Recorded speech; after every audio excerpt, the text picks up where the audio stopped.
শিক্ষার্থীরা, আমাদের যে বিজ্ঞান ক্লাসে আমাদের আজকের বিষয় পরিপাক, অর্থাৎ পরিপাকের যে বিভিন্ন পর্যায়ে সে বিষয়গুলো নিয়ে আমরা আলোচনা করব।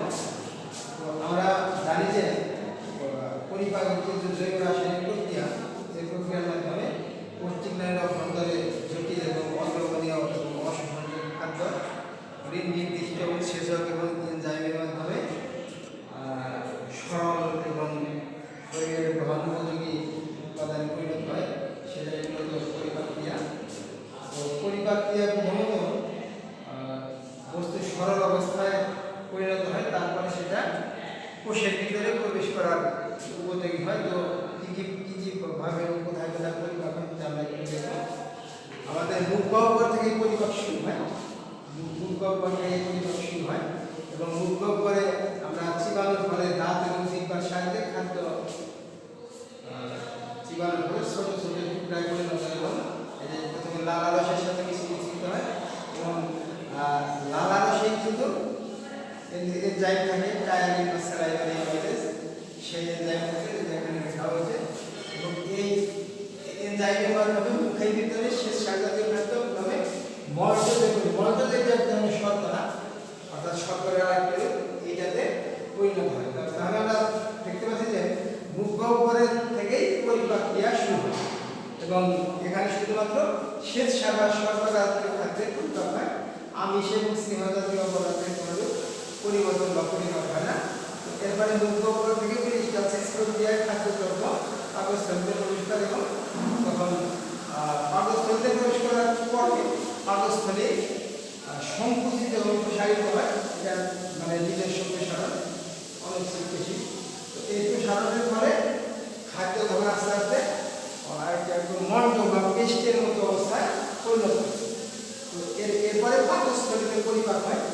তো পাকস্থলীর ভিতরে যে অন্তঃপ্রাচীর আছে সেখান থেকে পাচক শহীদ হয়।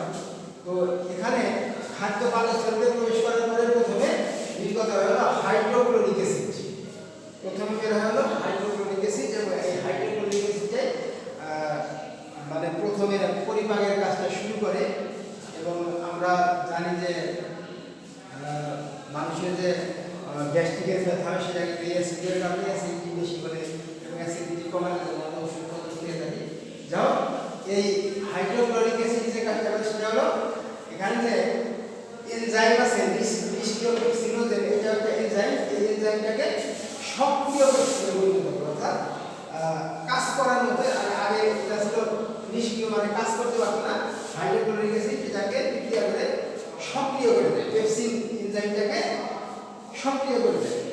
পরবর্তীতে এই পেপসিনটাই আমিষ জাতীয় খাদ্যকে পলিপেপটাইডে পরিণত করে, অর্থাৎ নিষ্ক্রিয় পেপসিনোজেন হাইড্রোক্লোরিক অ্যাসিডের সাথে সক্রিয় পেপসিনে পরিণত হয় এবং এই সক্রিয় পেপসিনে আমিষ খাদ্যে পরিপাক শুরু করে এবং আমিষ খাদ্যকে পলিপেপটাইডে পরিণত করে। তো এখানে পাকস্থলীতে শুধুমাত্র আমিষ জাতীয় খাদ্যের পরিপাক হয়, এখানে কিন্তু স্নেহ বা শর্করা জাতীয় খাদ্যের পরিপাক হয়। সাধারণত এখানে মুখ গহ্বরে শেষ জাতীয় খাদ্যের পরিপাক শুরু হলো আর পাকস্থলী থেকে আমিষ জাতীয় খাদ্যের পরিপাক হচ্ছে, স্নেহ জাতীয় খাদ্যের পরিপাক কিন্তু এখনো শুরু হয়। তো এরপর পাকস্থলী থেকে ক্ষুদ্রান্ত্রে প্রবেশ, অর্থাৎ যে নল ভিতর দিয়ে মানে আস্তে আস্তে চিকন নল যার ভিতরে চলে যাচ্ছে, আমরা আগে দেখেছি ছবিটা। তো এই যে ক্ষুদ্রান্ত্র, সেই ক্ষুদ্রান্ত্রে কিন্তু আসলে পরিপাকের সবচেয়ে গুরুত্বপূর্ণ প্রক্রিয়াগুলো সমাবেশন করেছিল। তো ক্ষুদ্রান্ত্র থেকে ক্ষুদ্রান্ত্রের যে পাচক সেটা কোথা থেকে আসে, সেটা ক্ষুদ্রান্ত্র থেকে নিশ্চিত হয় না, সেটা হলো প্রথমত অগ্নাশয় থেকে আসে।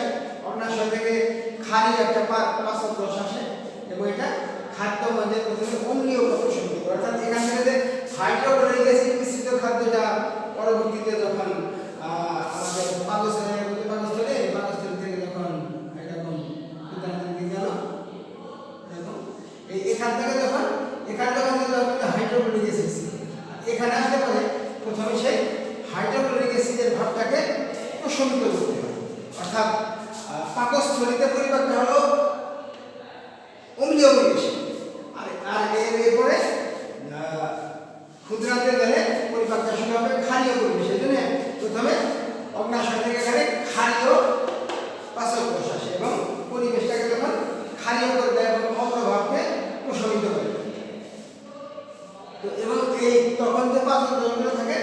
সেই পাশের রসগুলো বিভিন্ন প্রকার খাদ্যের মানে পরিপাক শুরু করে।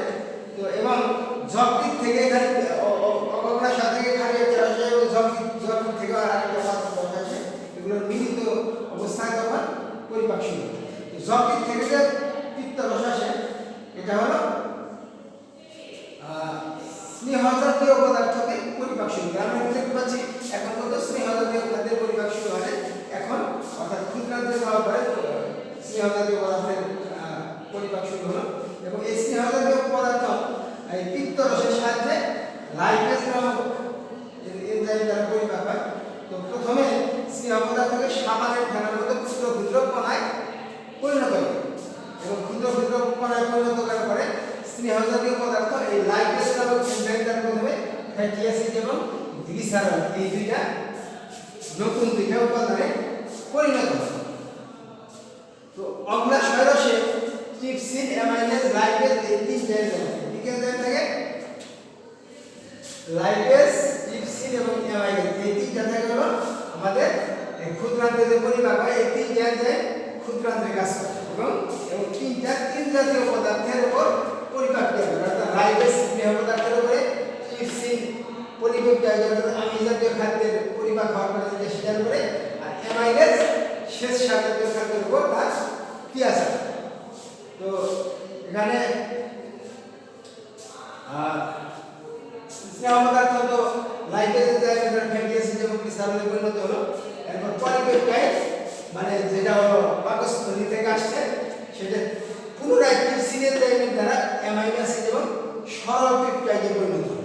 অর্থাৎ এখন এটা কোষের গ্রহণের উপযোগী হবে এবং শ্বেত সারের মুখে পরিপাক হয়েছিল, পুরোপুরি পরিপাক হয়ে কিছু বাকি ছিল, সেই বাকিটা অ্যামাইলেজ নামক এনজাইম গ্লুকোজে পরিণত করবে। অর্থাৎ এখানে গ্লুকোজে পরিণত করলে এই গ্লুকোজটা কোষের গ্রহণ উপযোগী হয়ে যাবে।